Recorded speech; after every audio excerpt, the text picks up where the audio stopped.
నమో వెంకటేశాయ. ప్రకృతి తిరోధాయక వికృతిపురీ నాయక గోవింద గోవింద. సుకృత ఫలాధాయక స్వకృతపురీ పాలక గోవింద గోవింద. అక్షాధ్వన విషయ సంఘ విషంగదక్షం భిక్షాటనాధిగత సౌఖ్యలవాభిభక్షం రక్షావిహీనమసదంతరభావభక్షం కక్షాశ్రయం కురు విభో విగతాత్మశిక్షం అని జగజ్జన్మస్థితిలయ కారణమైన శ్రీనివాస పరమాత్ముని భక్తిగా ప్రార్థించుకుంటూ శ్రీశుకుల వారు ఉపదేశం చేసిన శ్రీమన్మహాభాగవతం యొక్క అధ్యయన కార్యక్రమాన్ని మనం ప్రారంభించుకుందాము. ప్రారంభంలో యథాప్రకారం ప్రార్థనా శ్లోకాలను చదువుకుని మంగళాచరణం చేసుకుందాం. శ్రీ గురు ప్రార్థన. గురుర్బ్రహ్మా గురుర్విష్ణుః గురుర్దేవో మహేశ్వరః గురుః సాక్షాత్ పరం బ్రహ్మ తస్మై శ్రీ గురవే నమః. శ్రీనివాస ప్రార్థనా. శ్రీశైలశిఖరస్థాయ శ్రీభూసంయుక్తదేహినే శ్రీనిర్జితశశాంకాయ శ్రీనివాసాయ తే నమః. అథ సంకల్పః. శ్రీమదాదివరాహ క్షేత్రే విరాజమానస్య నిత్యశుద్ధ బుద్ధ ముక్త స్వభావస్య లీలాగృహీత విగ్రహస్య శ్రీ పద్మావతీ జానేః అనుగ్రహేణ అస్మాకం సర్వేషాం బుద్ధిశుద్ధ్యర్థం విద్యాభివృద్ధ్యర్థం భక్తి జ్ఞాన వైరాగ్యాది తదనుకూల సర్వసంపత్సమృద్ధ్యర్థం శ్రీ పరమేశ్వర ప్రీత్యర్థం శ్రీమద్భాగవత పాఠం కరిష్యామహే. అస్య శ్రీమద్భాగవత స్తోత్ర మహామంత్రస్య నారద ఋషిః బృహతి ఛందః శ్రీకృష్ణః పరమాత్మా దేవత బ్రహ్మ బీజం భక్తిశక్తిః జ్ఞాన వైరాగ్యే కీలకం అస్మాకం శ్రీమద్భగవత్ప్రసాద సిద్ధ్యర్థే పాఠే వినియోగః ధ్యానం. నారాయణాఖ్యకపిలోస్రముఖోదసాప్యం ద్వైపాయనాప్తశుకగోపవిదుహ్యమానం సంసారసౌఖ్యలవసేవనయా క్షుధార్తాః శుద్ధం జనాః పిబత భాగవతం సుదుగ్ధం. శ్రీ గురుభ్యో నమః. కపిల రూపంలో వచ్చినటువంటి పరమాత్మ తన తల్లి దేవహూతికి, ఆ దేవహూతి లాంటి ఇతరుల మానవులందరికీ కూడా ఆత్మతత్వజ్ఞానానికి అనువైనటువంటి మార్గాన్ని ఉపదేశం చేస్తున్నాడు. ఆ ఉపదేశంలో భాగంగా ముందు భక్తి లక్షణాన్ని సంక్షేపంగా చెప్పాడు.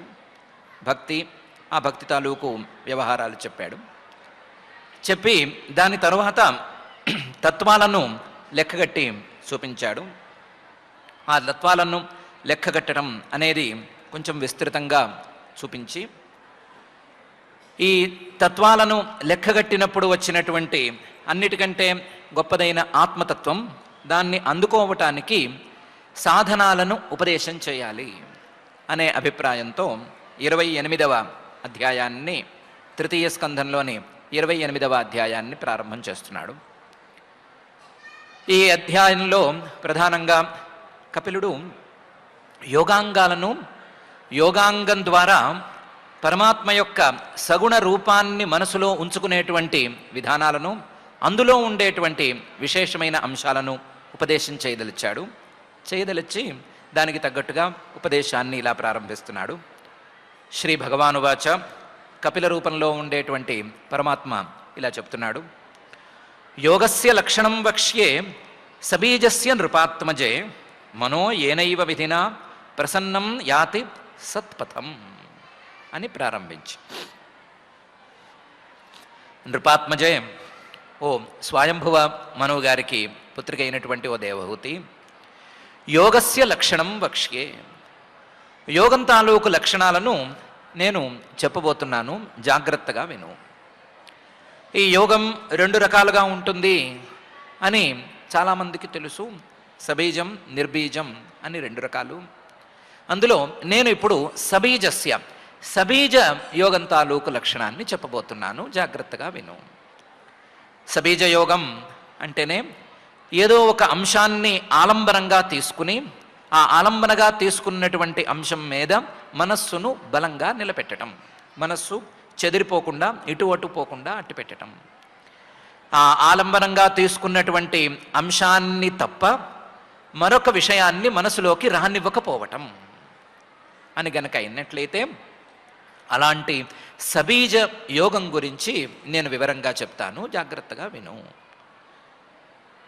ఈ సబీజ యోగం అనేది గనక సరిగ్గా అభ్యాసం చేసినట్లయితే మనస్సు ఏనైవ విధినా, ఈ విధానంతో ప్రసన్నం యాతి, మొదలు ప్రసన్నంగా మారుతుంది. ప్రసన్నంగా మారటం అంటే మనసులో సహజంగానే ఉండేటువంటి అలజడులు లాంటివన్నీ కూడా పూర్తిగా చల్లారిపోతాయి. మనసు ప్రసన్నంగా మారుతుంది. మనసు ప్రసన్నంగా మారినప్పుడు ప్రసన్నం యాతి సత్పథం, ఆ ప్రసన్నమైనటువంటి మనస్సు పరమాత్మ వైపుగా నడుస్తుంది. పరమాత్మను తెలుసుకోవటానికి యోగ్యమవుతుంది. పరమాత్మను తెలుసుకోవాలి అని ఆరాటపడుతుంది. వేరే ఆరాటాలతో అలజడులతో ఉండేటువంటి మనస్సు కుదురుగా కూర్చోమంటే కూర్చోదు, పరమాత్మను తెలుసుకోమంటే తెలుసుకోదు. చూద్దాం, పోనిద్దాం, తర్వాత కానిద్దాం, పనులన్నీ అయిన తర్వాత చూద్దాం, ఖాళీ ఉంటే చూద్దాం అనే మాటలు మాట్లాడుతూ ఉంటుంది. అలా కాకుండా ఈ సబీజ యోగ సాధన ద్వారా మనస్సును ప్రసన్నం చేసినట్లయితే, ఈ అలజడులేవి లేకుండా తయారు చేసినట్లయితే పరమాత్మను చూసేందుకు ఆరాటపడుతుంది, అటువైపుగా పయనిస్తుంది. అలాంటి సబీజ యోగాన్ని నేను నీకు చెబుతాను, జాగ్రత్తగా వినవలసింది అని పరమాత్మ యోగస్య లక్షణం వక్ష్యే సబీజస్య నృపాత్మజే మనో ఏనైవ విధినా ప్రసన్నం యాతి సత్పథం అనే ఈ శ్లోకంలో మొదలుపెట్టి చెప్తున్నాడు. యోగాభ్యాసం అంటేనే హాయిగా కూర్చుని చేసేది అని అందరూ భ్రమపడతారు. హాయిగా కూర్చోవచ్చు, ముక్కు మూసుకోవచ్చు, నిద్ర వస్తే పోయినా సరే ఎవరికీ అర్థం కాదు, కనిపించదు. కళ్ళు మూసుకుని ఉంటారు కాబట్టి అది నిద్ర ఇంకోటా తెలియదు, గురకు వస్తేనే ప్రమాదం అని అందరూ భ్రమపడతారు. కానీ నిజమైన యోగాభ్యాసం అలా కూర్చోవటంతోనూ, పనులు మానేసుకుని కూర్చోవటంతోనూ, నిద్రపోవటంతోనూ ప్రారంభమవ్వదు. నిజమైన యోగాభ్యాసం ఎక్కడి నుంచి ప్రారంభమవుతుందో నేను చెప్తాను అని పరమాత్మ స్వధర్మాచరణం శక్త్యా విధర్మాచ్చ నివర్తనం దైవాల్లబ్ధేన సంతోష ఆత్మవిచ్చరణార్చనం అనే శ్లోకంలో ప్రారంభించి చెప్తున్నాడు. అంటున్నాడు, నిజమైన యోగాభ్యాసం స్వధర్మాచరణతో ప్రారంభమవుతుంది. మనస్సును కుదుట పరుచుకోవటం లేదా మనస్సును అదుపులో ఉంచుకోవటం అనేది, మనస్సు రకరకాలుగా పరిగెత్తుతుంది కదా, రకరకాల పనులు చేయాలి అని తోస్తూ ఉంటుంది కదా, ఆ తోసే పనులన్నిటినీ ఆపేసి అటువైపు వెళ్లకుండా ధర్మ మార్గంలో పనులు చేయటం అనే దాంతో ప్రారంభం అవుతుంది. స్వధర్మాచరణం శక్త్యా, తనకు శక్తి ఎంత మేరకు ఉందో అంత మేరకు స్వధర్మాచరణం, తనకు శాస్త్రం ఏ ధర్మాన్ని ఆచరించవలసిందిగా చెప్పిందో ఆ ధర్మాన్ని ఆచరించటం అనేది యోగాభ్యాసంలో మొదటి మెట్టు. ఇదే మొదటి మెట్టు. అంతే తప్ప మానేసుకుని కూర్చుంటామంటే అది యోగాభ్యాసం కాదు. అది సహజమైన కాలక్షేపాలలో 150 కాలక్షేపాలలో ఒక కాలక్షేపం అవుతే అవ్వచ్చు. స్వధర్మాచరణం శక్త్యా, శక్తిని మించనక్కర్లేదు, కానీ శక్తికి ఏమాత్రం తగ్గను మాత్రం కూడదు. అలాంటి శక్తికి తగ్గనటువంటి యథాశక్తిగా చేసేటువంటి స్వధర్మాచరణం యోగాభ్యాసంలో మొదటి మెట్టు. దీనితో పాటుగా ఈ స్వధర్మాచరణకు అటు యోగాభ్యాసానికి రెండిటికి విరుద్ధంగా పనిచేసేటువంటి విధర్మాచ్చ నివర్తనం. ఈ ధర్మానికి విరుద్ధంగా ఉండేటువంటి అధర్మ మార్గం కానీ, ధర్మాచరణ చేయకుండా ఉండటం కానీ, ధర్మం లాంటి డాంబిక ధర్మాలను ఆచరించటం కానీ, లేదా ధర్మం అనే పేరుతో మోసాలు చేయటం కానీ, వీటన్నిటి నుంచి పూర్తిగా నివృత్తి అనేది కలిగిపోవాలి. వీటన్నిటి నుంచి పూర్తిగా బయటికి వచ్చేసేయాలి. కొంచెం కూడా విధర్మం అనేది ఉండకూడదు. ధర్మానికి విరుద్ధంగా ఏ భావము, ఏ క్రియ ఉండటానికి వీల్లేదు. విధర్మాచ్చ నివర్తనం, ఇది యోగాభ్యాసంలో రెండవ మెట్టు. ఇంత చక్కగా ధర్మం అనేది గనక ఆచరించగలిగితే ఎవరికైనా సరే కోరిన కోరిక తీరుతుంది. హాయిగా కొత్త కొత్త కోరికలు కోరుకుంటూ ఉండొచ్చు. ఈ ధర్మాచరణతో ఆ కోరికలు తీర్చుకుంటూ ఉండొచ్చు అని అభిప్రాయం కలుగుతుంది. దానికి వ్యతిరేక దిశలో దైవాత్ లబ్ధేన సంతోష, దొరికిన దానితో తృప్తి పడటం, దొరికిన దాన్ని దొరికినట్లుగా స్వీకరించి యాక్సెప్ట్ చేసి దాంతో సంతోషంగా ఉండిపోవటం అనేదాన్ని దీనికి జోడించుకోవాలి, లేదా మూడవ స్టెప్ కింద పెట్టుకోవాలి. అంతే తప్ప ఈ ధర్మాచరణను మళ్ళీ కొత్త కొత్త కోరికలను కోరుకుని ఆ కోరికలను తీర్చుకోవటానికైతే వాడకూడదు అని పరమాత్మే చెప్తున్నాడు. దైవాత్ లబ్ధేన సంతోష అని. ఎప్పుడైతే దైవాల్లబ్ధేన సంతోష అనేది వచ్చిందో, ఉన్నదానితో తృప్తి పడటం అనేది వచ్చేస్తే ఇంకా కొత్తగా చేయాల్సింది ఏమీ లేదు అని మాత్రం భ్రమపడకూడదు. ఇంకా సాధించాల్సింది చాలా ఉంది. అందుకని ఆత్మవిచరణార్చనం, ఆత్మతత్వ జ్ఞానాన్ని అందుకున్నటువంటి వాళ్లను పట్టుకుని వాళ్ళ పాదాలను సేవించుకుని పూజించుకుని వాళ్ళ ద్వారా ఉపదేశాన్ని పొందటానికి సిద్ధం కావటం అనేది కూడా చేసుకోవాలి. ఉన్నదాంతో సంతోషపడిపోమంటే చేసిన దాంతో సంతోషపడిపోమని అర్థం కాదు. చేయవలసింది చాలా ఉంది కాబట్టి దానికి విరుద్ధంగా ఏమున్నా సరే దానికి సంతోషపడిపోయి ఊరికే కూర్చోమనే తప్ప చేయవలసిన పనులు ఆపేయమని కాదు అని ఆత్మవిచరణార్చనం అనే భాగంలో పరమాత్మే చెప్తున్నాడు. స్వధర్మాచరణం శక్తియా విధర్మాచ్చ నివర్తనం దైవాల్లబ్ధేన సంతోష ఆత్మవిచరణార్చనం అనేటువంటి 4 మెట్లు, మొదటి 4 మెట్లు యోగాభ్యాసానికి ఉన్నాయి అని ఈ శ్లోకంలో. ఇంకా అవ్వలేదు, 4 అనుకునేరు, ఇంకా 150 ఉన్నాయి. గ్రామ్యధర్మ నివృత్తిశ్చ మోక్షధర్మ రతిస్తథ మిత మేధ్యాదనం శశ్వత్ వివిక్త క్షేమ సేవనం అని ఇంకో 4 కూడా దీనికి ఉన్నాయి అని పై శ్లోకంలో చెప్తున్నాడు.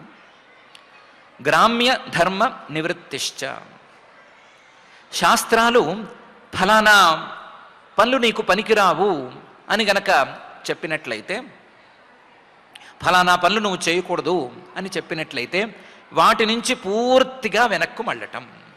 గ్రామ్య ధర్మ నివృత్తిశ్చ, గ్రామ్య ధర్మం అంటే నిందితమైనటువంటి ధర్మం, గ్రామాల్లో ఆచరించవలసిన ధర్మం అని కాదు.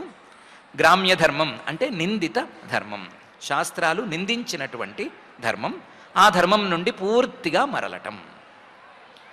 అయితే ఇది విధర్మాచ్చ నివర్తనం అనే చోట చెప్పేశారు కదా, అంటే ఇది గ్రామ్య ధర్మ నివృత్తి అనే దాంట్లో ఏ అని పెట్టుకోవచ్చు.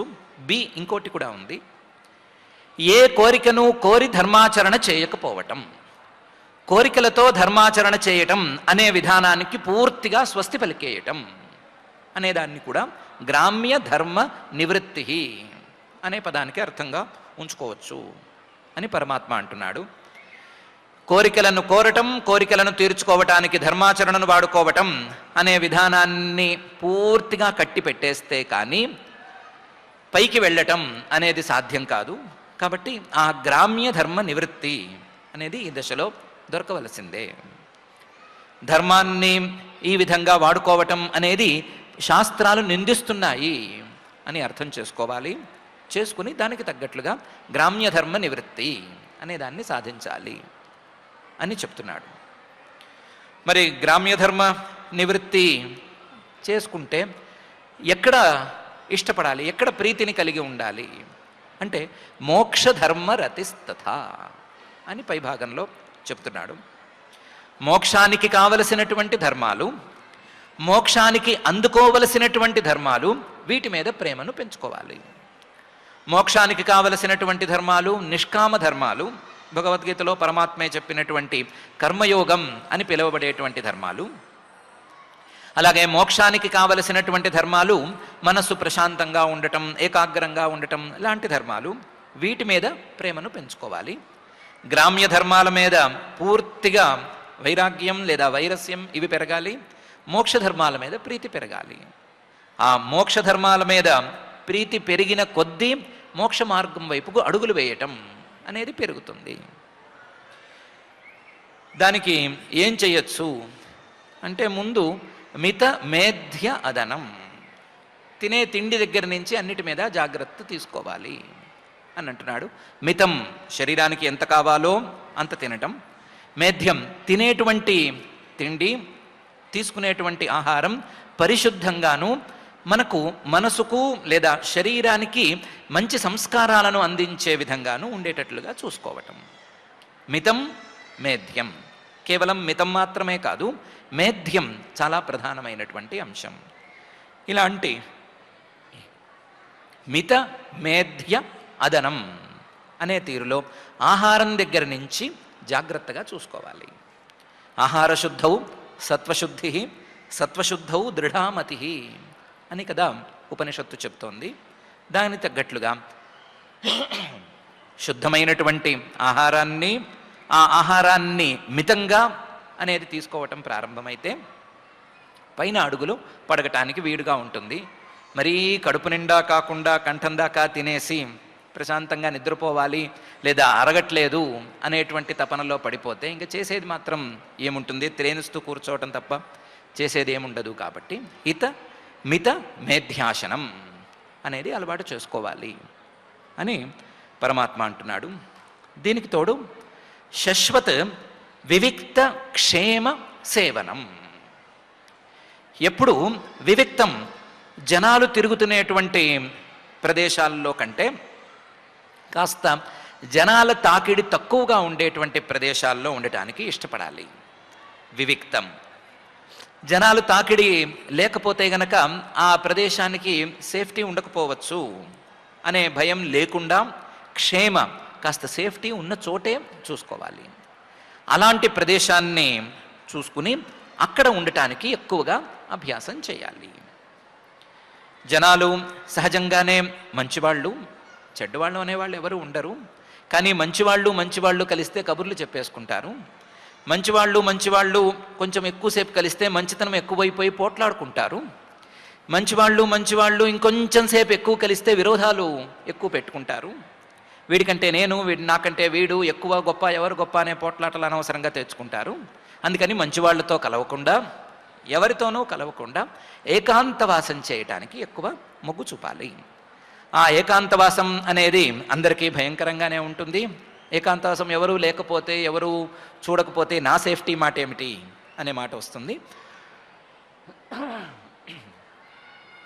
అలాంటి సందేహం రాకుండా కాస్త సేఫ్టీ ఉన్న చోట చూసుకుని కూర్చోవడం నేర్చుకోవాలి అని ఈ శ్లోకంలో గ్రామ్య ధర్మ నివృత్తిశ్చ మోక్షధర్మ రతిస్తథా మితమేధ్యాదనం శశ్వత్ వివిక్త క్షేమ సేవనం అని ఇంకొక 4 స్టెప్స్, 4 మెట్లు, 4 సోపానాలు వీటి గురించి పరమాత్మ చెప్తున్నాడు. వీటికి తోడు అహింస, సత్యం, అస్తేయం, యావదర్థ పరిగ్రహ, బ్రహ్మచర్యం, తపః, శౌచం, స్వాధ్యాయ, పురుషార్చనం అనే 9 సాధనాలను, యోగ దర్శనంలో యమాలు నియమాలు అని చెప్పినటువంటి సాధనాలను పై శ్లోకంలో పరమాత్మ ఉపదేశం చేస్తున్నాడు. అహింస, ఏ ప్రాణిని హింసించాలి అనేటువంటి కోరికను కూడా కనీసం లేకుండా చేసుకోవటం, ఏ ప్రాణిని హింసించే అలవాటును మానుకోవటంతో పాటుగా హింసించాలి అనేటువంటి కోరికను కూడా వదిలేసుకోవటం, అహింస, సత్యం, అబద్ధం చెప్పాలి అనేటువంటి కోరికను వదిలేసుకోవటం, నిజం మాత్రమే, ఎదుటివారికి ప్రియమైనటువంటి నిజాన్ని మాత్రమే చెప్పే అలవాటు ఉంచుకోవటం, అస్తేయం, దొంగతనం చేయాలి అనే కోరిక వదిలేసుకోవటం, దొంగతనం చేయాలి అనే కోరిక మాకుందా అనే ప్రశ్న వేయకుండా ఉందో లేదో వెతుక్కుని ఒకవేళ ఉంటే దాన్ని పక్కకు తోసేయటం. యావదర్థ పరిగ్రహ, జీవితానికి కడుపుకి ఎంత కావాలో అంతవరకు మాత్రమే సంగ్రహించి ఊరుకోవటం. యావదర్థ పరిగ్రహ, ఎంత సంపాదిస్తే, ఎంత తింటే, ఎంత తీసుకుంటే శరీరానికి జీవితానికి సరిపోతుందో, ప్రయోజనాలు కావలసినటువంటి సౌకర్యాలు అన్నీ అమరుతాయో అంతటితో ఆపేసుకోవటం. యావదర్థ పరిగ్రహ, శరీరానికి కావలసిన దానికంటే ఎక్కువ తినకుండా ఉండటం, జీవితానికి కావలసిన దానికంటే ఎక్కువ సంపాదన మీద ఆసక్తి లేకుండా ఉండటం. యావదర్థ పరిగ్రహ, ఇది ఒక సాధనం. బ్రహ్మచర్యం చెప్పుకోనక్కర్లేదు. తపః, శారీరకంగాను మానసికంగాను వాచికంగాను చేసేటువంటి తపస్సు, శరీరంతో చేసేటువంటి ఆయా క్రియలు, మనస్సుతో చేసేటువంటి, మనస్సును మౌనంగా ఉంచటం, మనస్సులో ద్వేషాలు కోపాలు లాంటివి లేకుండా చూసుకోవటం అనే తపస్సు, అలాగే మనస్సుతో చేసే ధ్యానం, ఇవన్నీ మానసికమైనటువంటి తపస్సులు. వాచికంగా చేసేటువంటి జపాలు, పారాయణులు లాంటివన్నీ, అలాగే నిజాన్ని మాత్రమే మాట్లాడటం, నిజాన్ని మాత్రమే మాట్లాడటం అనేటువంటి తపస్సు. ఈ 3 రకాలుగా ఉండేటువంటి తపస్సు. అలాగే శౌచం, శుచిగా ఉండటం, శరీరాన్ని మనస్సుని రెండిటిని శుభ్రంగా ఉంచుకోవటం. స్వాధ్యాయ, తమకు ఇష్టమైనటువంటి దేవతలకు సంబంధించినటువంటి మంత్రాలను వాటన్నిటినీ జపిస్తూ ఉండటం, లేదా మంచి మంచి శ్లోకాలను, పారాయణ గ్రంథాలను పారాయణం చేసుకోవటం, వీటన్నిటినీ స్వాధ్యాయ అనుకోవచ్చు. మనస్సుతో చేసే జపాన్ని కూడా స్వాధ్యాయం కిందకే తెచ్చుకోవచ్చు. పురుషార్చనం, ఆ పరమపురుషుడైనటువంటి పరమాత్మను అర్చించుకునేటువంటి విధానాలను అనుసరించటం, అందులో భాగంగా ఆయన్ని పూజించుకునే విధానాలను వాటిని పాటించుకోవటం, అలాగే స్వకర్మలతో మనం చేయవలసినటువంటి సత్కర్మలతో ఆయన్ని ఆరాధించుకునే పద్ధతిని పాటించటం. ఆయన ఆరాధన, అలాగే మనం చేసే స్వకర్మలు, ఆ స్వకర్మలన్నిటినీ ఆయనకు సమర్పించుకునే విధానంలో పురుషార్చనం అనేదాన్ని చేసుకోవటం. ఇవన్నీ కూడా యోగ సాధనలో చాలా ప్రధానమైనటువంటి మెట్లు అని అహింస, సత్యం, అస్తేయం, యావదర్థ పరిగ్రహ, బ్రహ్మచర్యం, తపః, శౌచం, స్వాధ్యాయ, పురుషార్చనం అనే ఈ శ్లోకంలో పరమాత్మ చెప్తున్నాడు. వీటన్నిటికంటే కొంచెం కష్టమైన సాధనాలు పైన చెప్పబోతున్నాను అని పైన అంటున్నాడు. మౌనం సదాసన జయ, స్థైర్యం ప్రాణజయ శనై, ప్రత్యాహారశ్చేంద్రియాణం విషయాన్ మనసా హృది అనే శ్లోకంలో మౌనం, మౌనంగా ఉండటం అనేది ప్రధానమైనటువంటి ఒక సాధనం. మౌనంగా ఉండటం అనేది కేవలం నోటితో మాత్రమే కాదు, మనస్సును కూడా మౌనంగా ఉంచటం, మనస్సును మాట్లాడనివ్వకుండా ఉంచటం, మనస్సు కదలకుండా మాట్లాడకుండా ఉండేటట్లు చూసుకోవటం. మనస్సు లోపల వాగుతూ ఉంటే దాని ప్రెషర్ తట్టుకోలేకే కదా బయటికి నోటికి పని చెప్తారు. అలా నోటికి పని చెప్పకుండా ఉండాలి అంటే మనస్సుకు కూడా పని చెప్పకుండా ఉండటం అనేటువంటి మౌనాన్ని సాధించటం మౌనం. అలాగే సదాసన జయ, ఏదో ఒక ఇష్టమైన ఆసనాన్ని ఒకదాన్ని సెలెక్ట్ చేసుకుని ఆ ఆసనంలో స్థిరత్వాన్ని సాధించటం, ఆసనాన్ని గెలవటం. సత్ ఆసన జయ, మంచి సౌకర్యవంతంగా ఉండేటువంటి ఆసనాన్ని గెలవటం. మోకాళ్ళ నొప్పులు ఉండేవాళ్ళు ఉంటారు, లేకపోతే ఫలానా ఆసనం పడదు అని ఉండేవాళ్ళు ఉంటారు. అవన్నీ చూసుకుని ఏ ఆసనంలో కూర్చుంటే ఇబ్బంది రాకుండా ఉంటుందో ఆ ఆసనాన్ని మొదలు సెలెక్ట్ చేసుకున్నటువంటి ఆసనంలో దాన్ని గెలిచే స్థాయిలో అభ్యాసం చేసుకోవటం. సదాసన జయ. ఈ సదాసన జయ అనేదాన్ని సరిగ్గా అర్థం చేసుకోవాలి. ఈ సదాసన జయం అనేది స్థ స్థైర్యం అనేది తెచ్చిపెట్టేలా ఉండాలి. ఒక్కసారి ఆసనంలో కూర్చుంటే కదలకుండా మెదలకుండా ఉండాలి. అంతే తప్ప ఊతినే ఊగిపోతూనో కదిలిపోతూనో ఉండటానికి వీల్లేదు. సదాసన జయ స్థైర్యం. ఈ స్థైర్యం అనేది వచ్చేసిన తర్వాత ప్రాణజయ శనై. ప్రాణాయామ విధానాల ద్వారా ప్రాణాన్ని గెలవటం, ప్రాణం మీద పట్టు సాధించటం. ప్రాణం మీద పట్టు రావాలి అంటే ఆసనం మీద పట్టు రావాలి. ఆసనం మీద పట్టు రావాలి అంటే ముందు మనస్సు మీద పట్టు రావాలి. మనస్సు మాట్లాడకుండా ఉంటే, మనస్సు అటు ఇటు తోయకుండా ఉంటే ముందు శరీరం కాసేపు కుదురుగా కూర్చుంటుంది. శరీరం కుదురుగా కూర్చుంటే శరీరంలో ఉండేటువంటి ప్రాణం ఎప్పుడు కదిలిపోతూ బయటికి వస్తూ లోపలికి వెళుతూ ఉండేటువంటి ప్రాణం కాస్త అదుపులోకి వస్తుంది. అలా అదుపులో వచ్చేటట్లుగా మౌనం, సదాసనజయ స్థైర్యం, ప్రాణజయ శనై అనే తీరులో వరుస క్రమంలో వెళ్ళాలి అని పరమాత్మ చెప్తున్నాడు. ప్రాణాయామం లేదా ప్రాణజయం అనేది సిద్ధించిన తర్వాత ప్రత్యాహారశ్చేంద్రియాణం విషయాత్ మనసా హృది. ఇంద్రియాలన్నిటినీ కూడా విషయాల మీద నుంచి మరల్చటం, విషయాల మీద నుంచి ఇంద్రియాలను లాక్కొచ్చేసేయటం, విషయాల మీదకు వెళ్లకుండా ఆ ఇంద్రియాలను తీసుకొచ్చి హృదయంలో స్థాపన చేసేయటం. విషయాల మీదకు పరిగెత్తే స్వభావం కలిగినటువంటి ఇంద్రియాలను విషయాల మీదకు పరిగెత్తనివ్వకుండా ఆ ఇంద్రియాలకు ఉండేటువంటి శక్తిని అంతటినీ కూడా మనస్సుకు ఆపాదన చేసి ఆ మనస్సును హృదయం అనే తన స్థానంలో, స్వస్థానంలో స్థిరంగా ఉంచటం. మనస్సు శక్తిని వేస్ట్ చేసేటువంటి ఇంద్రియాల శక్తుల్ని మళ్ళీ వెనక్కి లాగేయటం అనేటువంటి పని చేసుకోవాలి. ప్రత్యాహార అనే పేరుతో ప్రసిద్ధమైనటువంటి యోగాంగ సాధనం ఇది. ప్రత్యాహారశ్చేంద్రియాణం విషయాత్ మనసా హృది అనే తీరులో ఈ సంక్లిష్టమైన సాధనాలను కూడా చూసుకోవలసిందే అని పరమాత్మ అంటున్నాడు. ఇందాక 17 వచ్చినట్లయితే మౌనం 18, సదాసనజయ 19, స్థైర్యం 20, ప్రాణజయ 21, ప్రత్యాహారశ్చేంద్రియాణం విషయాన్ మనసా హృది అనేది 22.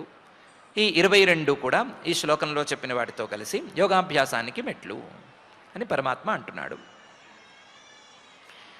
ఇది కాక ప్రత్యాహారం జరిగిన తరువాత కూడా చేయాల్సిన పని చాలా ఉంది అని స్వధిష్ణ్యానాం ఏకదేశే మనసా ప్రాణధారణం వైకుంఠలీలాభిధ్యానం సమాధానం తథా ఆత్మనః అనే శ్లోకంలో చెప్తున్నాడు. ఈ ప్రాణం అనేది శరీరంలో ఎక్కడెక్కడ సంచరిస్తోంది అని అందరికీ అర్థం కాదు. ఏదో చల్లటి గాలి పీల్చినప్పుడు ఏదో గుండెల వరకు వెళ్ళింది లేదా కడుపులో కూడా తెలిసింది అని తెలిస్తే గొప్ప. కానీ ప్రాణాయామం అనేది గనక సాధ్యపడితే, ప్రాణాయామం సాధించుకున్నట్లయితే, దాని ద్వారా ప్రాణజయ అనేది గనక వచ్చినట్లయితే ఈ ప్రాణం ఏ ఏ ప్రదేశాల్లో ఈ శరీరంలో సంచరిస్తోంది అనే విషయం తెలుస్తుంది. తెలిసినప్పుడు స్వధిష్ణ్యానాం ఈ ప్రాణం తాలూకు స్థానాలు ఏవేవి ఉన్నాయి అని కనిపెట్టడం, కనిపెట్టి ఈ ప్రాణంతో పాటుగానే ఆ ప్రాణం వెనకాలే, వెనక ముందునో కానీ మనస్సు కూడా అక్కడక్కడ ఉంది అనే విషయాన్ని కనిపెట్టి ఈ మనస్సుని ప్రాణాన్ని కలిపి ఏకదేశే ఒక స్థానంలో, కావలసినటువంటి స్థానంలో ఉంచేయటం. ఏకదేశే అంటే ఎక్కడెక్కడ ఉంచాలి అంటే మళ్ళీ యోగశాస్త్ర రహస్యాలను వెతికితే మొత్తం శరీరంలో ఉండేటువంటి చక్రాలు ఎన్ని ఉన్నాయి, ఆ చక్రాల స్థానాలు ఏవి, ఆ చక్రాలకి ఈ ప్రాణానికి మనస్సుకి ఉండేటువంటి సంబంధం ఏంటి, ఏ చక్రం ఏ విధంగా ఉంటుంది, ఏ చక్రం దగ్గర ప్రాణాన్ని క్రియారూపంలో తీసుకొచ్చి ఎలా బంధించాలి, మనస్సును ఏ భావనతో తీసుకొచ్చి బంధన చేయాలి, ఇలాంటి విశేషాలన్నీ తెలుస్తాయి. ఆ విశేషాలను పట్టుకుని స్వధిష్ణ్యానాం ఏకదేశే ప్రాణం తాలూకు ఈ చక్రాలలో ఒక చక్రాన్ని, ఒక స్థానాన్ని గట్టిగా పట్టి అక్కడ మనసా సహ ప్రాణధారణం, మనస్సుని ప్రాణాన్ని రెండిటిని అట్టిపెట్టేయటం అనేటువంటి పని చేయాలి. మూలాధారం మొదలైనటువంటి చక్రాలు ఉంటాయి. ఆ చక్రాల్లో మనస్సుని ప్రాణాన్ని కలిపి కట్టేయటం అనేటువంటి ధారణ అనేది సాధించాలి. ధారణలో కూడా ఇది కొంచెం టాప్ ఎండ్ ధారణ కిందకు వస్తుంది. ఆ ధారణని సాధించాలి.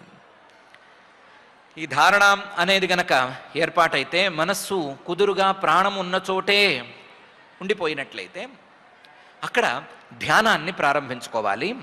ధ్యానాన్ని ప్రారంభించుకునే ముందు మాత్రం చాలా జాగ్రత్తగా ఉండాలి అని పరమాత్మ చెప్తున్నాడు. వైకుంఠ లీలాభిధ్యానం అనే చోట యోగశాస్త్రంలో చెప్పేటప్పుడు ఏదో ఒక విషయం మీద మనస్సును స్థిరపరచటం అనే తీరులో చెప్తారు. ఏదో ఒక విషయం అంటే ఏదైనా అని కాదు, ఆ విషయం పరమాత్మ తాలూకు సగుణ రూపం అవ్వాలి. ఆ పరమాత్మ తాలూకు ఏదైనా ఒక సగుణ రూపాన్ని తీసుకుని వైకుంఠ లీల అని తీసుకుని ఆ వైకుంఠ లీల మీద ధ్యానం అనే దాన్ని నిలబెట్టాలి. వైకుంఠ లీలా అభిధ్యానం. అభిధ్యానం అన్ని వైపుల నుంచి ఏ రకంగా చూసినా సరే ఆ వైకుంఠ లీలను గురించే ఆలోచించుకోవటం, ఆ వైకుంఠుడి మీదే మనస్సు ధ్యానమగ్నమయ్యేటట్లు చూసుకోవటం అనేది చేయాలి. దాని తర్వాత సమాధానం తథా ఆత్మనః. మనస్సుని పూర్తిగా దాని మీదే స్థిరపరిచేసి సమాధి స్థితిని అందుకోవాలి. మనస్సు కేవలం ఆ వైకుంఠుడి మీద, ఆ శ్రీమన్నారాయణమూర్తి మీద తప్ప మరొక వైపుకు జరగనట్లుగా సాధించేసేసుకోవాలి. దీన్ని సమాధానం, సమాధి అని పిలుస్తారు. ఆ సమాధి స్థితిని అందుకునే దాకా సాధన చేయాలి అని పరమాత్మ చెప్తున్నాడు. స్వధిష్ణ్యానామేకదేశే మనసా ప్రాణధారణం వైకుంఠలీలాభిధ్యానం సమాధానం తథా ఆత్మనః అనే ఈ శ్లోకంలో ధారణ, ధ్యానం, సమాధి అనే మూడిటిని కూడా సాధించుకోవాలి. వెనకాల చెప్పినటువంటి సాధనాలన్నీ అమరిన తర్వాత, ప్రత్యాహారం అనేది కూరిన తర్వాత వీటిని సాధించాలి అని పరమాత్మ చెప్తున్నాడు. ఇంతవరకు చెప్పిన సాధనాలున్నాయి, 25 సాధనాలు ఉన్నాయి. ఈ 25 మాత్రమే సాధనాలు అని భ్రమపడక్కర్లేదు.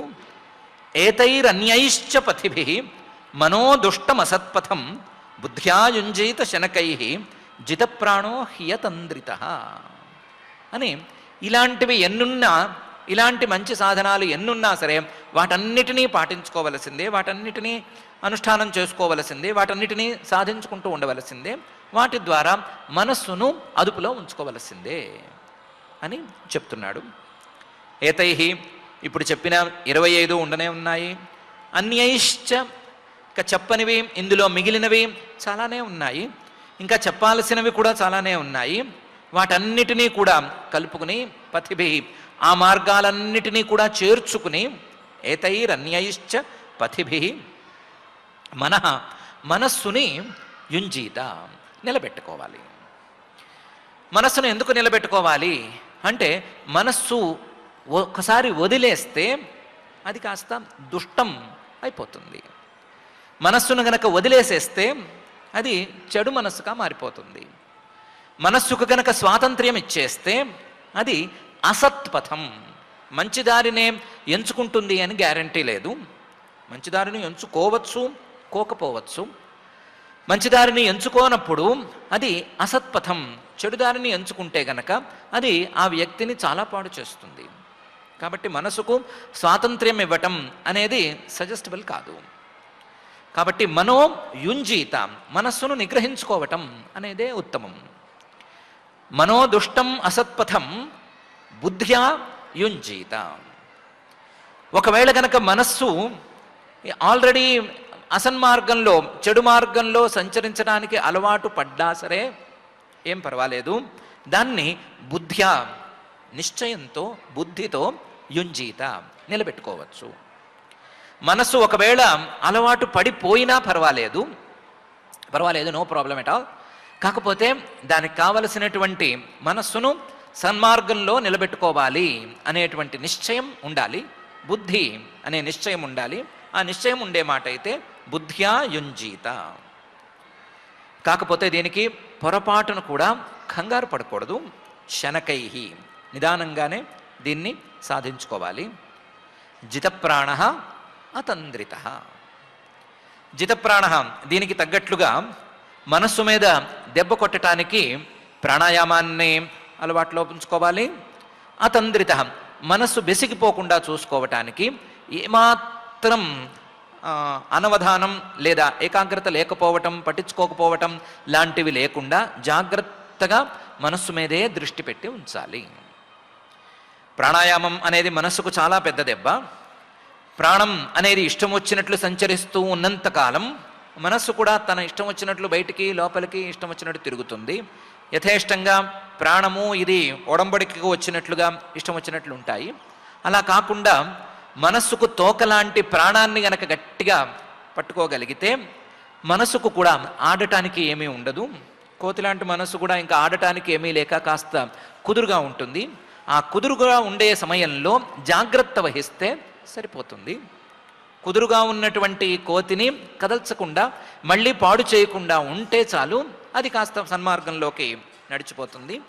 దానికి తగ్గ నిర్ణయం తీసుకోవటం, ఆ నిర్ణయానికి తగినట్లుగా ప్రాణాయామం లాంటి సాధనలు చేసుకోవటం, చేసే సాధనను బెసిగిపోనివ్వకుండా పాడు కానివ్వకుండా చూసుకోవటం అని చేస్తే సరిపోతుంది అని పరమాత్మే ఏతైరన్యైశ్చ పథిభిః మనోదుష్టమసత్పథం బుద్ధ్యా యుంజీత శనకైః జితప్రాణో హ్యతంద్రితః అని ఈ శ్లోకంలో చెప్తున్నాడు. ఇక మీద ఒకవేళ మనస్సును సన్మార్గంలో నడిపించుకోవాలన్నా లేదా మనస్సుని సన్మార్గంలో కాక అసన్మార్గంలో నడుస్తూ ఉన్నదాన్ని వెనక్కి తేవాలన్నా ఈ సాధనాలన్నీ సరిపోతాయి. మనస్సు ఒకసారి సన్మార్గంలోకి వచ్చిన తరువాత మాత్రం చేయవలసిన పనులను చెప్తాను అని శుచౌ దేశే ప్రతిష్టాప్య విజితాసన ఆసనం తస్మిన్ స్వస్తి సమాసీనః రుజుకాయః సమభ్యసేత్ అని ప్రారంభించి మనస్సు కుదుట పడిన తరువాత చేయవలసినటువంటి సాధనలను గురించి పరమాత్మ చెప్తున్నాడు. అంటున్నాడు శుచౌ దేశే ప్రతిష్టాప్య. ముందు పరిశుభ్రంగా ఉండేటువంటి ప్రదేశాన్ని ఎంచుకోవాలి. దాని గురించి ఇంతకుముందే ఒకసారి చెప్పుకున్నాం కదా. ఆ చెప్పుకున్నటువంటి వివిక్త క్షేమ అనే ప్రదేశం అని చెప్పుకున్నాం కదా. ఆ ప్రదేశంలో శుచౌ దేశే ప్రతిష్టాప్య ఆసనం, ఒక ఆసనాన్ని సౌకర్యవంతంగా ఉండేటువంటి ఆసనాన్ని ఏర్పాటు చేసుకోవాలి. మరీ మెత్తగా ఉండకూడదు, మరీ గట్టిగా ఉండకూడదు. కింద దర్భల మీద చర్మం లాంటిది, కృష్ణాజనం లాంటిది, దాని మీద ఒక మెత్తగా ఉండేటువంటి బట్ట అనే 3 వరుసగా వేసుకోవాలి. ప్రతిష్టాప్య.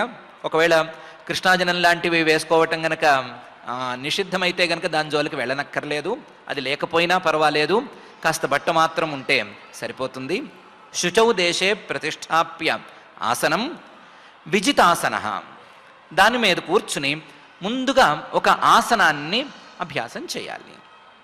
ఆ ఆసనం అనేదాన్ని రకరకాల ఆసనాలను ట్రై చేసుకోవచ్చు. కానీ అన్నిటికంటే కూడా కాస్తంత సౌకర్యవంతంగా ఉండేటువంటి ఆసనం స్వస్తికాసనం.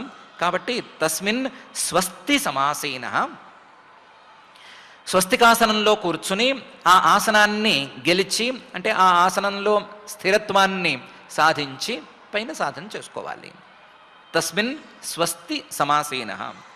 స్వస్తికాసనం అనే ఒక ఆసనం ఉంది. ఆ ఆసనాన్ని సాధించి పెట్టాలి. ఆ ఆసనంలో రుజుకాయ, శరీరాన్ని నిటారుగా ఉంచి సమభ్యసేత్, అభ్యాసాన్ని ప్రారంభించాలి. మరి ఒంగుని కాస్త ఏమైనా గోడ లాంటిది దొరికితే జారగిలబడి అవన్నీ ఉంటే నిద్ర వస్తుంది.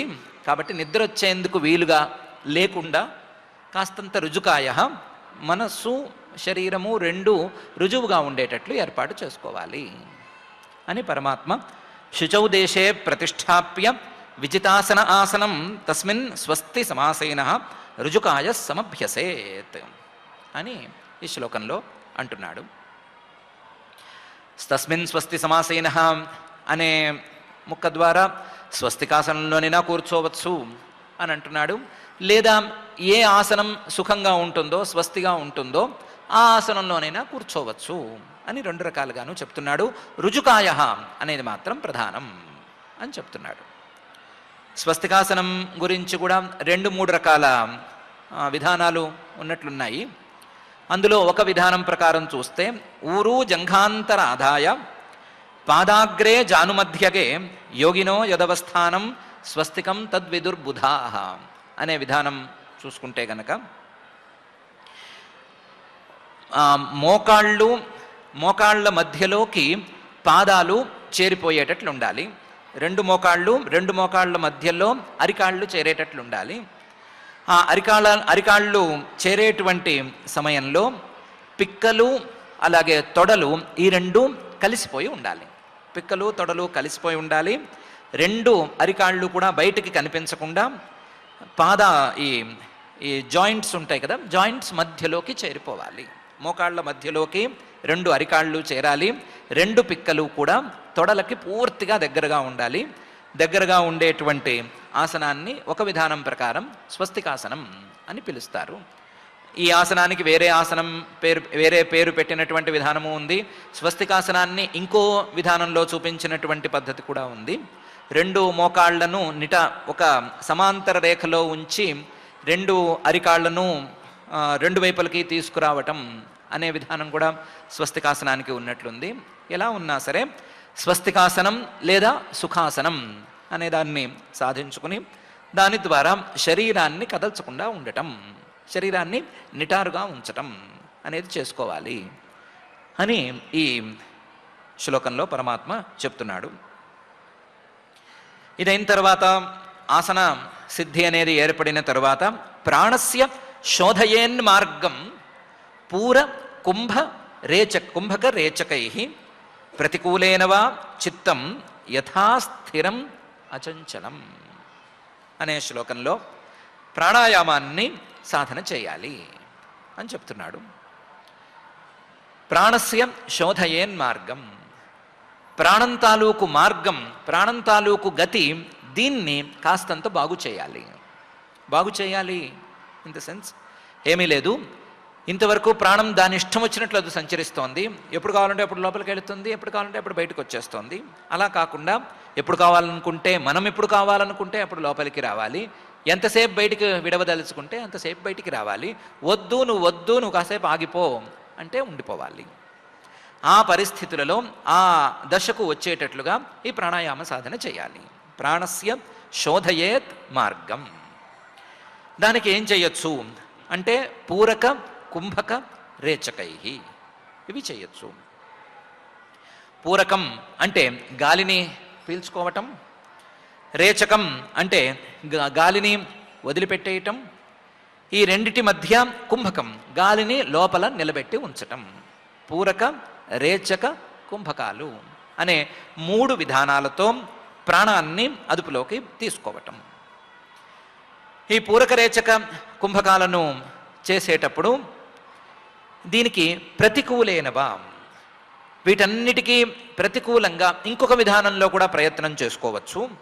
అంటే అసలు పూరక కుంభక రేచకాలు అనేవి లేకుండా కేవల కుంభకం అనేదాన్ని కూడా సాధించుకోవచ్చు.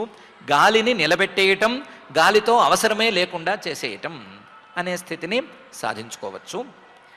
లేదంటే ప్రతికూలేనవా, ముందు ఎడమ ముక్కు రంధ్రంతో గాలిని పీల్చి కాసేపు లోపల గాలిని నిలబెట్టి కుడి ముక్కుతో వదిలేసి మళ్ళీ కుడి ముక్కుతో గాలిని పీల్చి కాసేపు గాలిని నిలబెట్టి లోపల మళ్ళీ ఎడమ ముక్కుతో వదిలేయటం అనేటువంటి ప్రతికూల ప్రాణాయామం అనేదాన్ని చేయొచ్చు. దానికి లెక్కలున్నాయి. ఎంతసేపు పీల్చాలి, ఎంతసేపు ఉంచాలి, ఎంతసేపు వదలాలి అనే రేషియోలు ఇవన్నీ ఉన్నాయి. అవన్నీ వేరువేరు ప్రకరణాలలో తెలుసుకోవచ్చు. తెలుసుకుని ప్రతికూలైనవా ప్రాణాయామాన్ని సాధించాలి. ప్రాణాయామాన్ని సాధించటం అనేది చాలా మంచిదే. సిద్ధులు అందులో దానివల్ల చాలా అందుతాయి అని అంటారు. దాని రుచి చూద్దాము అని అనుకోకూడదు. ప్రాణాయామం ద్వారా వచ్చే సిద్ధులేమీ అక్కర్లేదు. చిత్తం యథాస్థిరం అచంచలం స్యాత్ తథా. ఆ ప్రాణాయామాన్ని కేవలం మనస్సు స్థిరంగా ఉంచటం అనే ప్రయోజనం కోసం వాడాలి. మనస్సు సహజంగా చంచలంగా ఉండేటువంటిది. ఆ చంచలంగా ఉండేటువంటి మనస్సు అచంచలంగా అంటే కదలకుండా స్థిరంగా ఒక చోట నిలబడేటట్లుగా తయారవ్వటం అనే స్థితిని సాధించటం కోసం ఈ ప్రాణాయామాన్ని సాధన చేసుకోవాలి అని ప్రాణస్య శోధయేన్మార్గం పూర కుంభక రేచకై ప్రతికూలేన వా చిత్తం యథా స్థిరం అచంచలం అనే శ్లోకంలో పరమాత్మ చెప్తున్నాడు. అన్నిటికంటే ముఖ్యమైనది మనస్సు స్థిరపడటం. దానికంటే కూడా చాలా రెట్లు ముఖ్యమైనది ఒకసారి స్థిరంగా ఉండేటువంటి మనస్సు, స్థిరంగా మారిన మనస్సు మళ్ళీ చంచలంగా మారకపోవటం అనేది. మనస్సు స్థిరపడటం కూడా పర్వాలేదేమో కానీ స్థిరపడినటువంటి మనస్సు మళ్ళీ చంచలమైపోవటం అనేది చాలా వరస్ట్. కాబట్టి అచంచలంగా మళ్ళీ దానికి చాంచల్యం రాకుండా ఉండేటట్లుగా ఈ ప్రాణాయామాన్ని సాధించాలి. ప్రాణాయామాన్ని దానికి పరిమితం చేసేసుకోవాలి అని ఈ శ్లోకంలో పరమాత్మ చెప్తున్నాడు. చెబుతూ మనోచిరాత్ స్యాద్ విరజం జితశ్వాసస్య యోగినః వాయువగ్నిభ్యాం యథా లోహం ధ్మాతం త్యజతి వైమలం అని పై శ్లోకంలో ఈ ప్రాణాయామం తాలూకు ఫలితం చాలా గట్టిగా ఉంటుంది. ప్రాణాయామం ద్వారా మనస్సు ఖచ్చితంగా కుదుట పడుతుంది అని చెప్తున్నాడు. ప్రాణాయామం చేస్తే మనస్సు ఎందుకు కుదుట పడుతుంది అని చాలామందికి సందేహం ఉంటుంది. అలాంటి సందేహం ఉండే మాట అయితే ఏదైనా ఒక లోహాన్ని, బంగారం కావచ్చు, ఇనుము కావచ్చు, దాన్ని కరిగించడానికి ఏం చేస్తారు అని చూసుకోవాలి. లేదా ఏదైనా ఒక లోహంలో ఏదైనా మాలిన్యం ఉండే మాట అయితే, ఆ లోహం కాక వేరే ఏమైనా పదార్థాలు కలిసిన మాట అయితే వాటిని శోధన చేయటానికి ఏం చేస్తారు అని చూసుకోవాలి. ఏం చేస్తారు అంటే ముందు నిప్పు వెలిగిస్తారు. వెలిగించి ఆ నిప్పు లేదా ఆ అగ్ని లేదా ఆ వేడి ఆ లోహానికే తాగేటట్లుగా ఊత్తారు. వాయువగ్నిభ్యాం ధ్మాతం, వాయు ద్వారా ఆ ఉష్ణశక్తి అనేది దాని మీద పడటం అనేది జరిగితే యథా లోహం త్యజతి వైమలం, లోహం, బంగారము, ఇనుము ఏదైనా సరే, ఏ లోహమైనా సరే దానికి ఏదో ఆ మెల్టింగ్ పాయింట్ అది ఉంటుంది. ఆ పాయింట్ని రీచ్ అయినప్పుడు త్యజతి వైమలం, తనలో ఉండేటువంటి మాలిన్యాన్ని విడిచిపెడుతుంది. తనలో ఉండే మాలిన్యాన్ని విడిగా చూపిస్తుంది. అంతవరకు మాలిన్యంతో కలిసి ఉండేటువంటి ఆ లోహం, ఈ వాయువు, అగ్ని ఈ రెండూ కలిస్తే మాలిన్యాన్ని విడిచిపెడుతోంది కదా. అలాగే మనః అచిరాత్ స్యాద్ విరజం, మనసులో ఎన్నెన్నో మాలిన్యాలు కలిసి ఉన్నాయి, ఎన్నెన్నో ఉన్నాయి. ఆ మాలిన్యాలన్నీ తొలగిపోవాలి అంటే ఈ ప్రాణాయామ ప్రక్రియ అనేది చేసి తీరాలి. ఈ ప్రాణాయామ ప్రక్రియ ద్వారా గనక ప్రాణశక్తిని రెగ్యులరైజ్ చేస్తే, ప్రాణశక్తిని అదుపులోకి తీసుకుంటే, ఆ ప్రాణశక్తితో ఒకసారి ఊది పెడితే, లోహం మీదకు ఉష్ణశక్తిని ఊదినట్లుగా ఊది పెడితే ఈ మనసు కూడా కరుగుతుంది. కరిగిన మనసులో ఉండేటువంటి మాలిన్యాలన్నీ పక్కకి తొలగిపోతాయి అని మనః అచిరాత్ స్యాత్ విరజం, మనస్సు పూర్తిగా విరజం, ఏ మాలిన్యము లేనటువంటి స్థాయిని అందుకుంటుంది. మనసుకుండే మాలిన్యాలలో ప్రధానమైన మాలిన్యం చాంచల్యం అనే మాలిన్యం. మనసులో ఉండేటువంటి ప్రధానమైన లోపం ఇదే లోపం, చాంచల్యం అనే లోపం.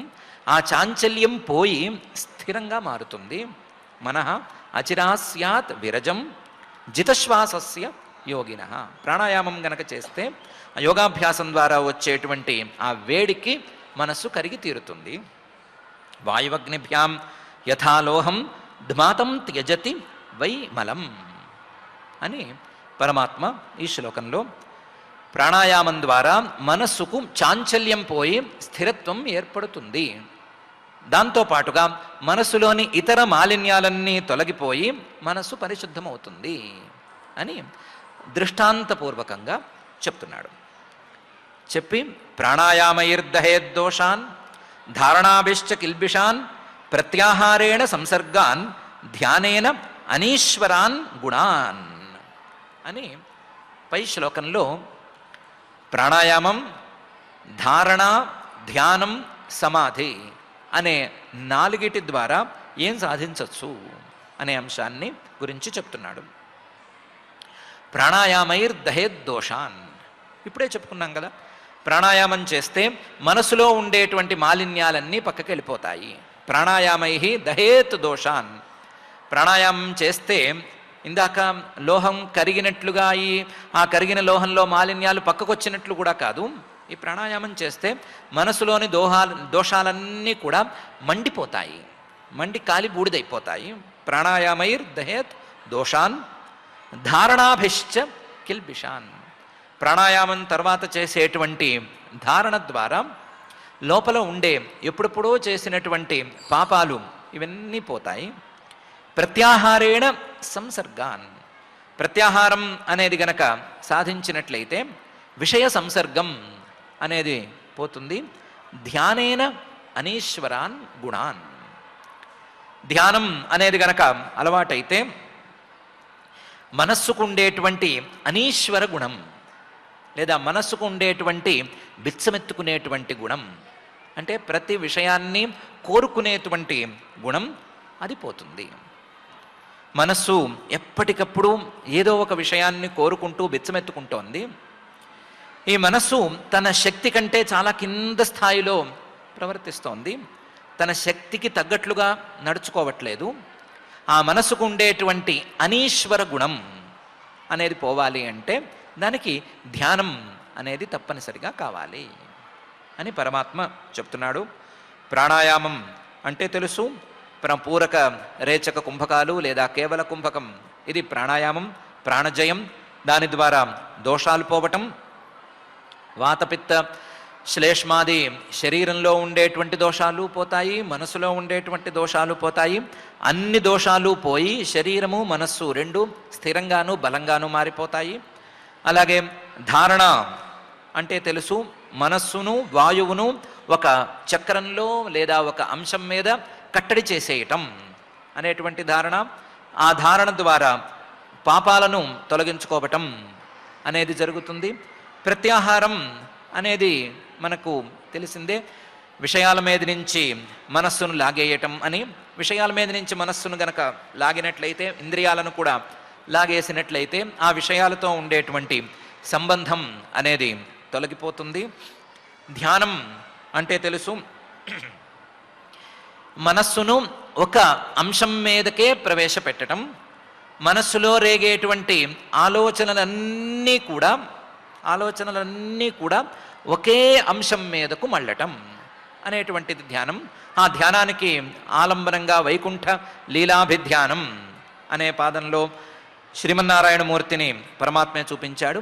శ్రీమన్నారాయణమూర్తి మీదే, పరమాత్మ యొక్క ఒక సగుణ రూపం మీదే మనస్సు యొక్క ఆలోచనలన్నీ మళ్ళుతూ ఉండటం అనేటువంటిది ధ్యానం.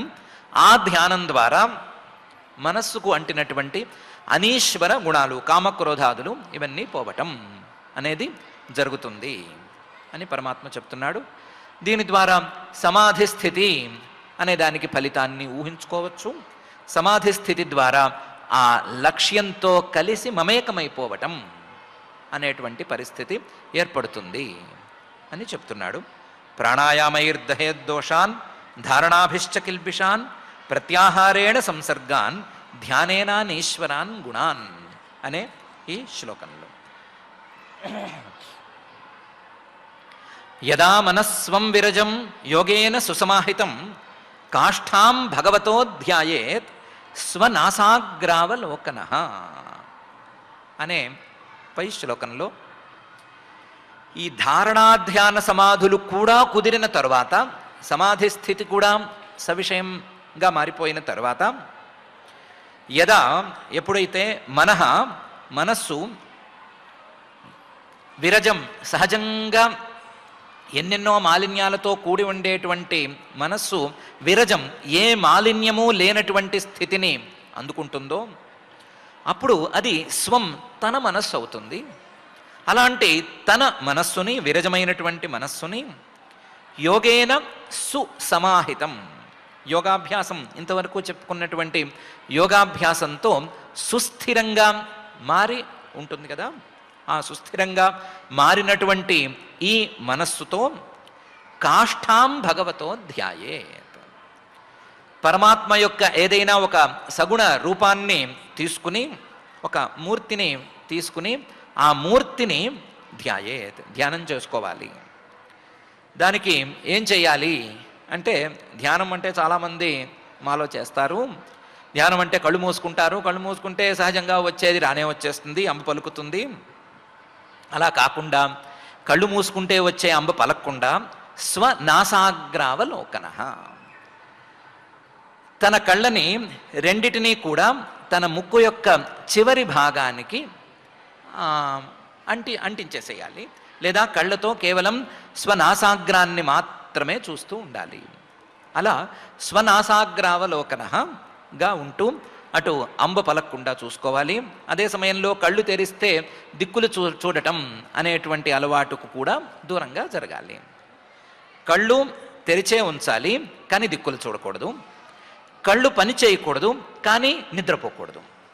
రెండే ఆప్షన్స్ కదా, కళ్ళు పనిచేస్తే దిక్కులు చూడడం, కళ్ళు పని చేయకపోతే నిద్రపోతూ కలలను కనటం, ఇనే కదా ఇంతవరకు ఉండేది. అలా కాదు, కళ్ళు పని చేయాలి కానీ దిక్కులు చూడకూడదు, కళ్ళు ఒకే అంశాన్ని చూడాలి కానీ నిద్ర మాత్రం కూడదు. అలాంటి పరిస్థితిని సాధించి స్వనాసాగ్రావలోకన కాష్టాం భగవత ధ్యాయే. అది ఒక చిన్న మూర్తి అయినా చాలు, చిన్న రూపమైనా చాలు, పైన చెప్పబోయేటువంటి అంశాలలో ఏదైనా ఒక అంశమైనా చాలు అని. యదా మనస్వం విరజం యోగేన సుసమాహితం కాష్టాం భగవతో ధ్యాయేత్ స్వనాసాగ్రావలోకన అని ఈ శ్లోకంలో పరమాత్మ అంటున్నాడు.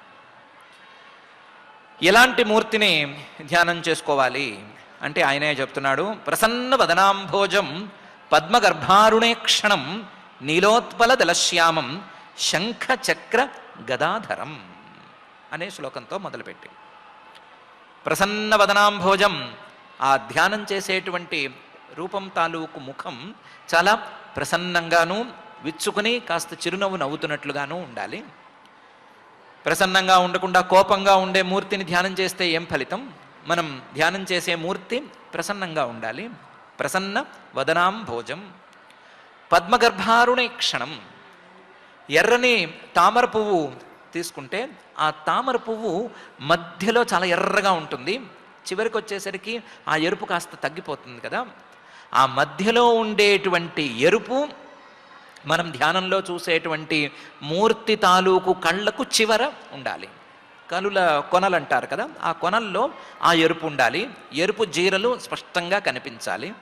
పద్మగర్భారుణేక్షణం నీలోత్పల దళశ్యామం, నల్లటి కలువలు, నీలం రంగులో ఉండేటువంటి కలువలు అవి తీసుకుంటే ఆ రేకులు లేదా రేఖలు ఏమాత్రం శ్యామంగా నీలంగా నల్లగా ఉంటాయో ఆ రంగులో ఉండేటువంటి మూర్తిని మనసులోకి తీసుకోవాలి.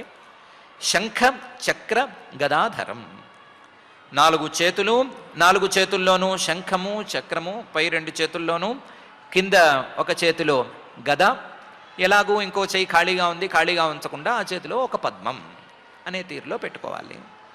ప్రసన్న వదనాంభోజం పద్మగర్భారుణేక్షణం నీలోత్పల దళశ్యామం శంఖ చక్ర గదాధరం అనే తీరులో ఆ ధ్యేయ మూర్తిని ఉంచుకోవాలి అని చెప్తున్నాడు.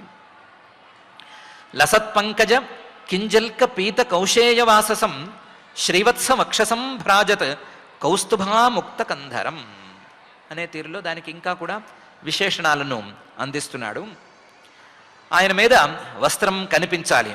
కళ్ళు మూసుకుంటే లేదా కళ్ళు అరమోడుపు కళ్ళతో ఉన్నప్పుడు ధ్యానంలో ఆయన మీద ఉండే వస్త్రం కూడా కనిపించాలి. ఆ వస్త్రం కనిపించడం కాదు, ఆ వస్త్రం తాలూకు రంగు కూడా సరిగ్గా కనిపించాలి. లసత్ పంకజ కింజల్క పీతం, అది తామర పువ్వును తీసుకుంటే తామర పువ్వులో లోపల ఉండేటువంటి పుప్పొడి కొంచెం పౌడర్ లాగా ఉంటుంది కదా, ఆ పుప్పొడి ఎంత పింక్ కలర్లో ఉంటుందో అలాంటి పింకిష్ కలర్లో ఉండేటువంటి కౌశేయ వాససం, పట్టుబట్ట కట్టుకున్నట్లుగా కనిపించాలి. అలాగే ఆయన వక్షస్థలం మీద శ్రీవత్సం అనే పేరుతో కొంచెం వంకర తిరిగి ఉండేటువంటి మత్స కనిపించాలి. మచ్చ కూడా స్పష్టంగా కనిపించాలి. అందులో నల్లగా ఉండే ఆయన మీద ఇంకా నల్లగా ఉండే మచ్చ కనిపించాలి. శ్రీవత్స వక్షసం. దీనికి తోడు భ్రాజత్ కౌస్తుభా ముక్తకంధరం. ఆయన మెడలో ఒక హారం, ఆ హారానికి కౌస్తుభం అనే పేరుతో ఉండేటువంటి మణి, ఆ మణితో కూడినటువంటి కౌస్తుభాముక్త కంధరం, ఆయన మెడ స్పష్టంగా కనిపించాలి. లసత్ పంకజ కింజల్క పీత కౌశేయవాససం శ్రీవత్స వక్షసం భ్రాజత్ కౌస్తుభాముక్త కంధరం. మత్తద్విరేఫకలయా పరీతం వనమాలయ పరార్ధ్యహార వలయ కిరీటాంగద నూపురం అనే తీరులో ఇంకా కూడా ఆయన మీద ఉండేటువంటి ఆభరణాలు, తులసిమాల ఇవన్నీ కూడా కనిపించాలి అని చెప్తున్నాడు. ముందు తులసిమాల కనిపించాలి. ఆ తులసిమాల ఒక్కటే కనిపిస్తే సరిపోదు. పరీతం వనమాలయ కాదు, మత్తద్విరేఫకలయ, ఆ తులసి మీద ఈ తుమ్మెదలు వాలుతూ ఉండాలి. ఆ తుమ్మెదలు మొత్తం చాలా మత్తెక్కి ఉండాలి. ఎందుకంటే ఆ తులసిలోనూ అలాగే తులసితో కట్టినటువంటి మిగతా పూల మీద ఉండేటువంటి మకరాందాన్ని గ్రోలి అవి చాలా మత్తెక్కి ఉంటాయి. ఆ మత్తెక్కిన తుమ్మెదలు కనిపించాలి. మత్తద్విరేఫ. దీనికి తోడు అవి మంద్రంగా చేసేటువంటి శబ్దం ఉంది కదా, హరి హరి హరి హరి అని శబ్దాలు చేస్తాయి అన్నారు కదా, ఆ శబ్దం కూడా వినిపించాలి. మత్తద్విరేఫ కలయ. మత్తెక్కిన తుమ్మెదలు కనిపించాలి, అంటే తుమ్మెదలు వాటి మత్తు కనిపించాలి. అవి చేసేటువంటి మంద్రమైన కలహ అంటే మంద్ర శబ్దం, ఆ మంద్ర శబ్దం హరిహరి అనే తీరులో వినిపించాలి. ఆ తుమ్మెదలతో కూడినటువంటి పరీతం వనమాలయ, తులసిమాల కూడా విడిగా కనిపించాలి.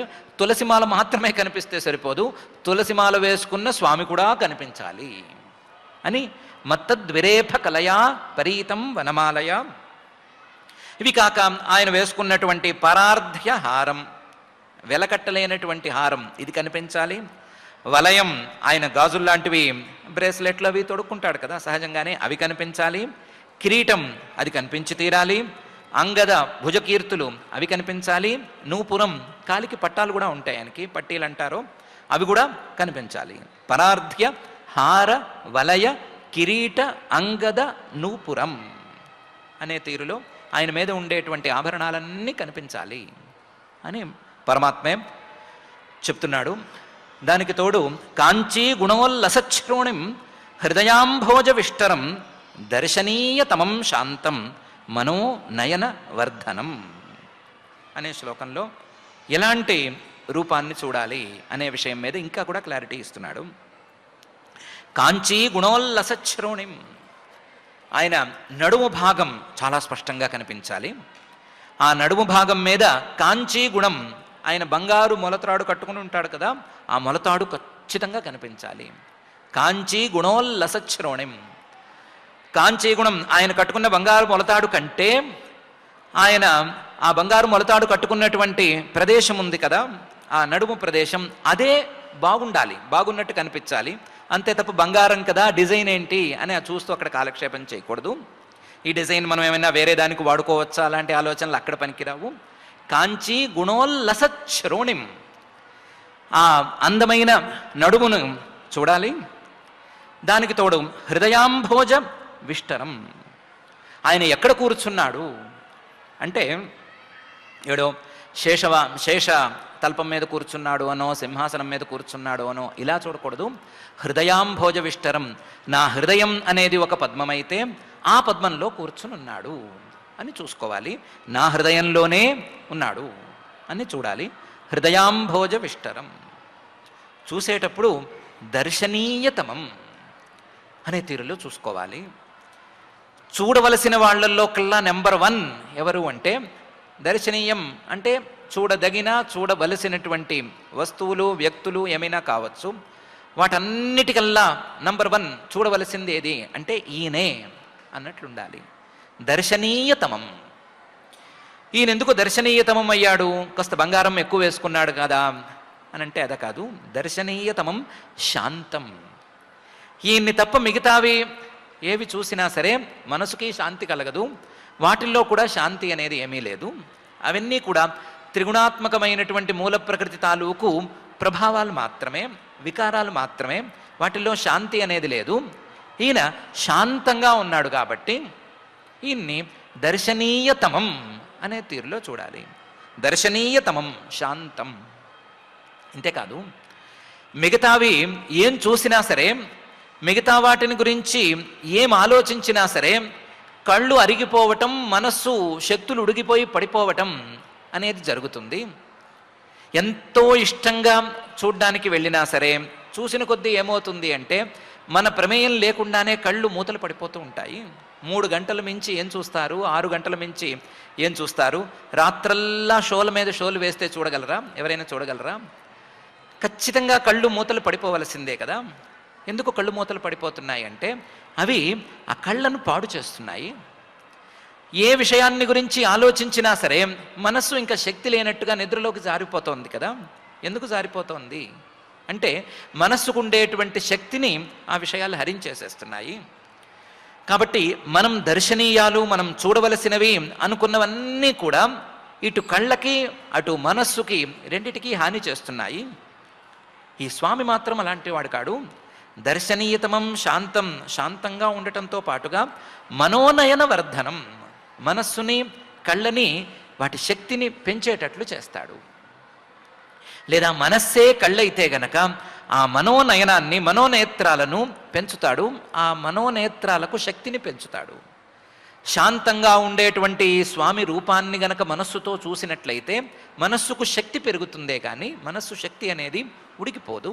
కాబట్టి ఈయన దర్శనీయతమం, చూడవలసిన చూడదగిన వాటిల్లో కల్లా కూడా చాలా చాలా పెద్ద స్థాయివాడు.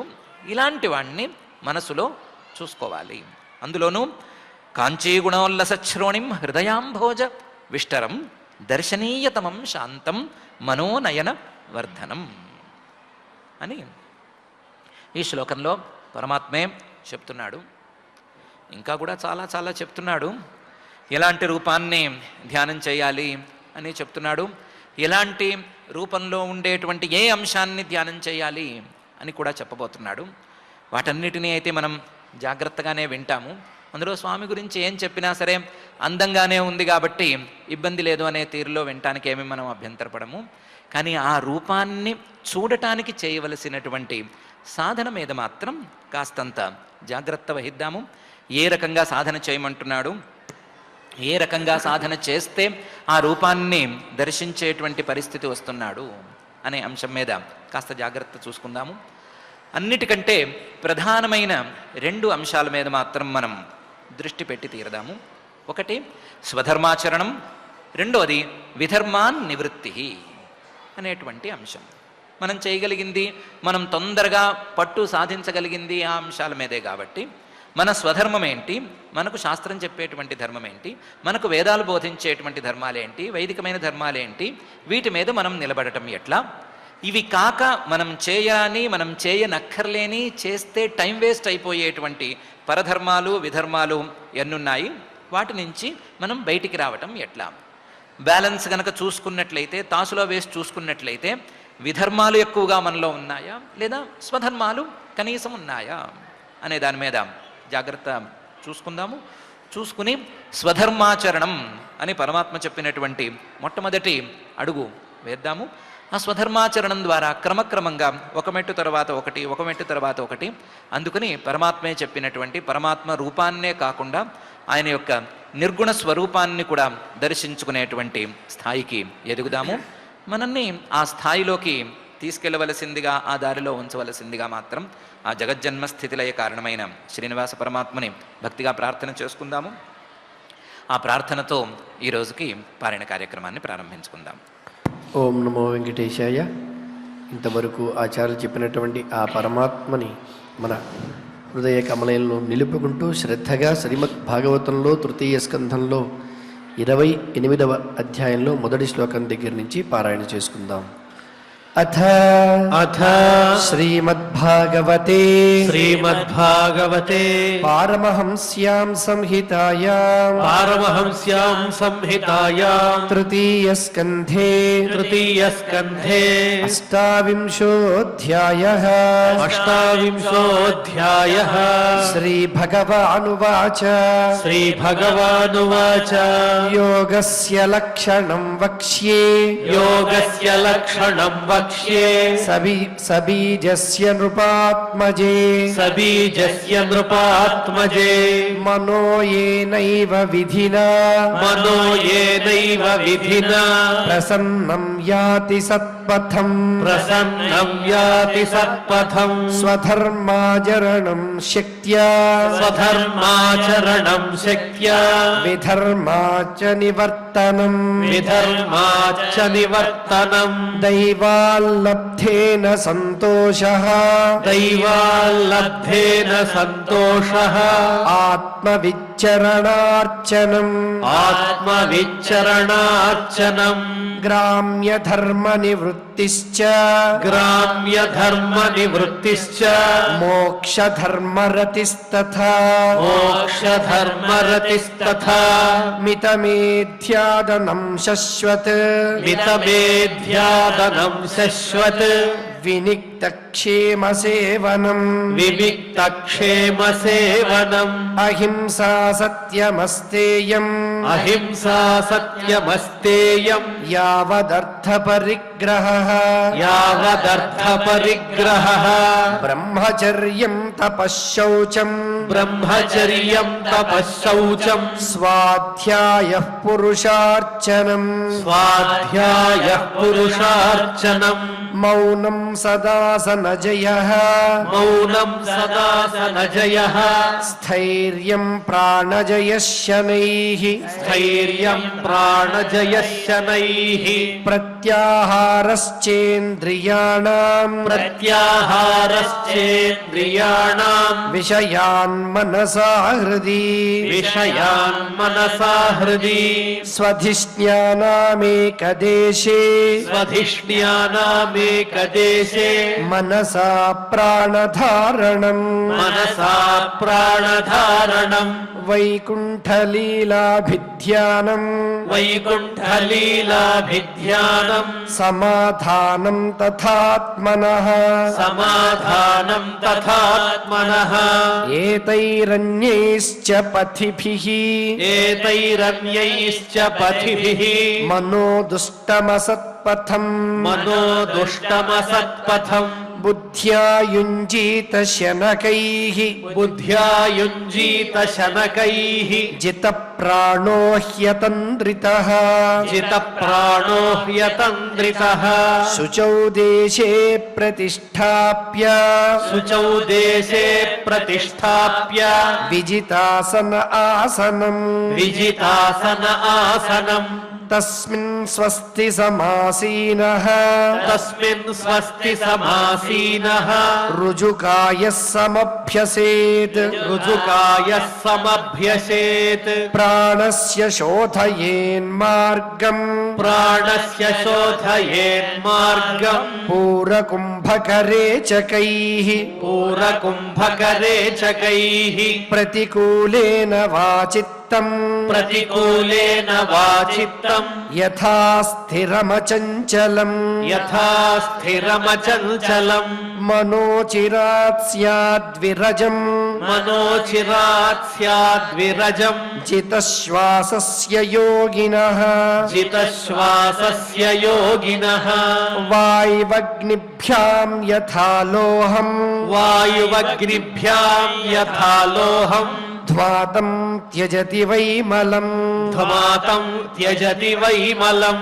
प्राणायामैर्दहेद्दोषान् प्राणायामैर्दहेद्दोषान् धारणाभिश्च किल्बिषान् धारणाभिश्च किल्बिषान् प्रत्याहारेण संसर्गान् प्रत्याहारेण संसर्गान् ध्यानेनानीश्वरान् गुणान् ध्यानेनानीश्वरान् गुणान् यदा मनस्वं विरजम् यदा मनस्वं विरजम् योगेन सुसमाहितम् योगेन सुसमाहितम् काष्ठां भगवतो ध्यायेत् काष्ठां भगवतो ध्यायेत् स्वनासाग्रावलोकनः स्वनासाग्रावलोकनः प्रसन्नवदनां भोजम् प्रसन्नवदनां भोजम् పద్మగర్భారుణే క్షణం పద్మగర్భారుణే క్షణం నీలోత్పలదళశ్యామం నీలోత్పలదళశ్యామం శంఖచక్రగదాధరం శంఖచక్రగదాధరం లసత్పంకజకింజల్క లసత్పంకజకింజల్క పీతకౌశేయవాససం పీతకౌశేయవాససం లసత్పంకజకింజల్క పీతకౌశేయవాససం లసత్పంకజకింజల్క పీతకౌశేయవాససం శ్రీవత్సవక్షసంభ్రాజత్ శ్రీవత్సవక్షసంభ్రాజత్ కౌస్తుభాముక్తకంధరం కౌస్తుభాముక్తకంధరం మత్తద్విరేఫకలయా మత్తద్విరేఫకలయా పరీతం వనమాలయా పరీతం వనమాలయా పరార్ధ్యహారవలయా పరార్ధ్యహారవలయ కిరీటాంగదనూపురం కిరీటాంగదనూపురం పరార్ధ్యహారవలయ కిరీటాంగదనూపురం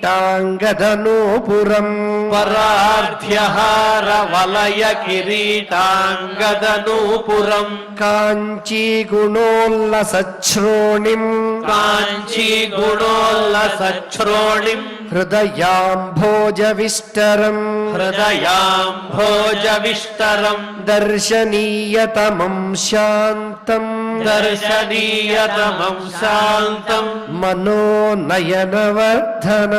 మనోనయనవర్ధనం ఇతి ఇతి శ్రీమద్భాగవతే శ్రీమద్భాగవతే పారమహంస్యాం సంహితాయాం పారమహంస్యాం సంహితాయాం తృతీయస్కంధే తృతీయస్కంధే అష్టావింశాధ్యాయే అష్టావింశాధ్యాయే శ్లోకాః శ్లోకాః. పారాయణ కార్యక్రమాన్ని భక్తి శ్రద్ధలతో పరిపూర్ణం చేసుకున్నాం. ఇప్పుడు అందరం కలిసి క్షమా ప్రార్థనాదులు పలుకుదాం. అథ క్షమా ప్రార్థనా యదక్షరపదభ్రష్టం మాత్రాహీనం చ యద్భవేత్ తత్సర్వం క్షమ్యతాం దేవ నారాయణ నమోస్తుతే. అథ భగవత్సమర్పణం కాయేన వాచా మనసేంద్రియైర్వా బుద్ధ్యాత్మనా వా ప్రకృతే స్వభావాత్ కరోమి యద్యత్ సకలం పరస్మై నారాయణాయేతి సమర్పయామి. అథ లోకక్షేమ ప్రార్థనా సర్వే భవంతు సుఖినః సర్వే సంతు నిరామయాః సర్వే భద్రాణి పశ్యంతు మా కశ్చిద్ దుఃఖభాగ్ భవేత్. అథ మంగళం శ్రియః కాంతాయ కళ్యాణ నిధయే నిధయేర్థినాం శ్రీవేంకటనివాసాయ శ్రీనివాసాయ మంగళం.